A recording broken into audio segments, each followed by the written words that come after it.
guys, next day. Yesterday we spent the vast majority of the day trying to fab up the catch can mount. So we're gonna knock that out this morning and also try and get the gooseneck receiver out, and then we'll see how much time we have left and what else we can accomplish in the short amount of time we had to work on it this Saturday morning. Definitely make sure you go and watch the giveaway video, as well as follow all the instructions I've said in the description, both there and on my Instagram page, because you'll definitely want to be entered in for a giveaway. I mean, everybody likes free stuff, right? So we're going to clean up around here just a little bit real quick. We'll finish fabbing up the mount. We'll get this other stuff taken care of and see what we can get done. All right, so again, I know I need to clean some stuff up. It is not pretty by any means. Throw the grinder wheel at it a little bit, and it's all going to be painted anyway. But like I said, luckily once this is in, you're not going to be able to see it anyways. So that's not too big of a concern for me. And like I said, I would still highly recommend just welding if you know how.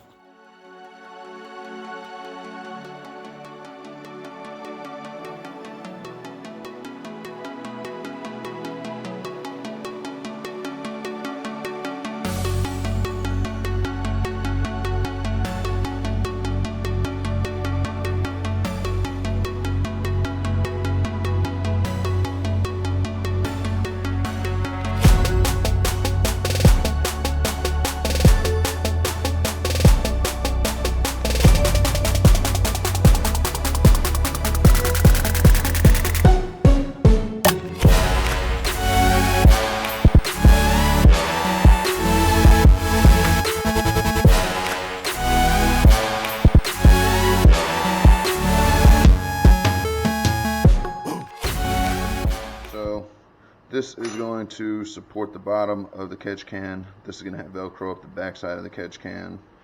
It's going to mount. Interesting.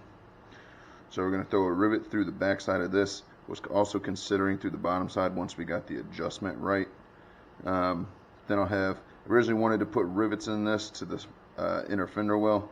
That's not going to fit just because the rivet gun's too large.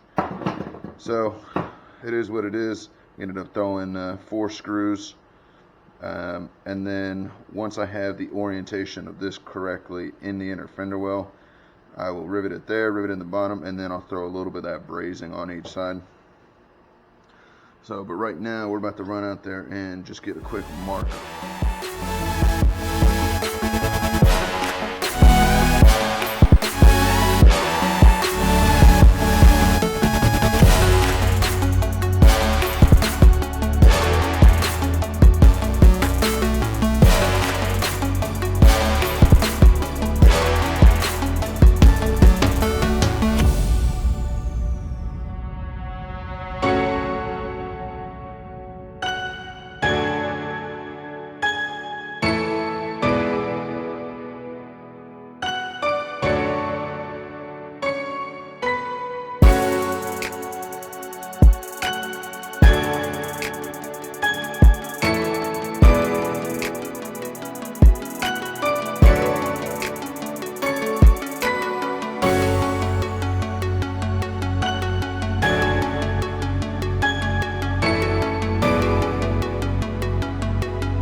As quickly as that melted this, that makes me again wonder if I had it hot enough yesterday.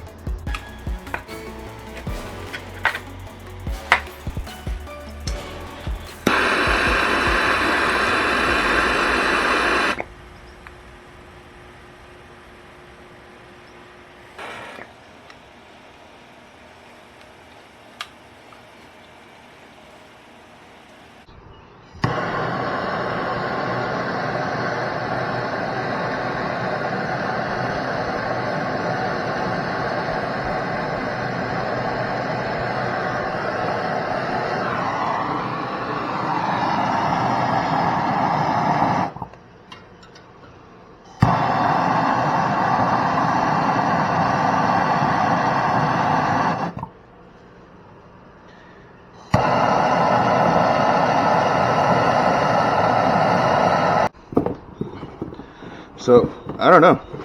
Well, we've got it, so we'll continue to use it in the future for smaller little aluminum projects.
All right, so here's where we are.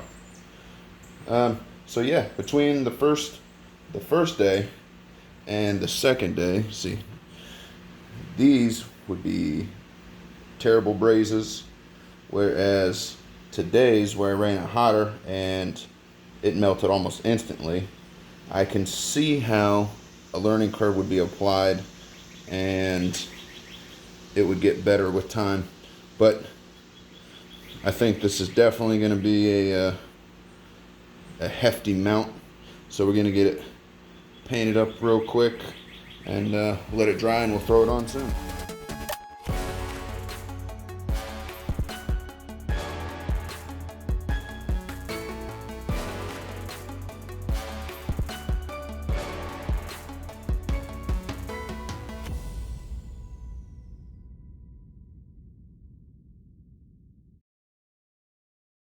Another day, got a lot of stuff to do today, so it's gonna be a pretty brief intro. We gotta rip a whole bunch of stuff off in order to get it to the powder coater. Then we've also got to pull some stuff out for Darren to pick up this weekend, which is 2 days away.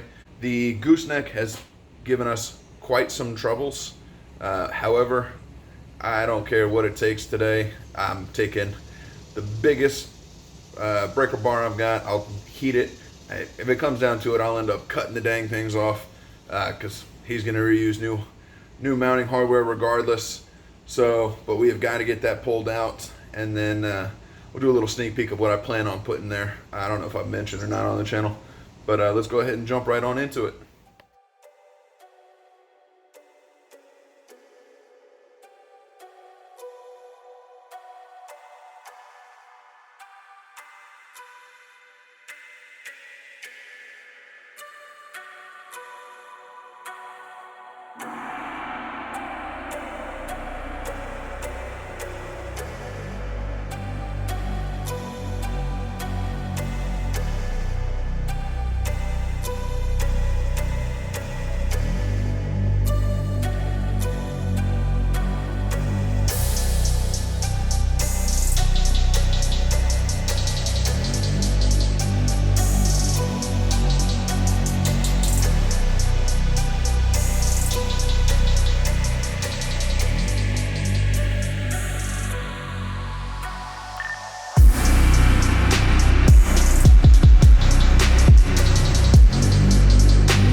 guys, that's going to wrap up this video. I'm going to go ahead and box everything up that's on the table. This is everything I'm taking to powder coat tomorrow.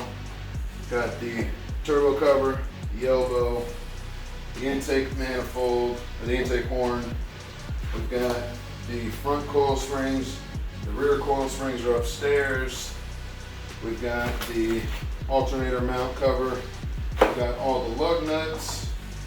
We've got the stack plate, and then we've got the mounts for the rear traction bars, the front leaf spring mounts, the bars, and the grid heater delete bypass, whatever you want to call that. If I'm not mistaken, I think that is it. So, appreciate it, guys. Stick around. Got a lot more stuff to do while all this is getting taken care of. So, yeah, pretty much does it.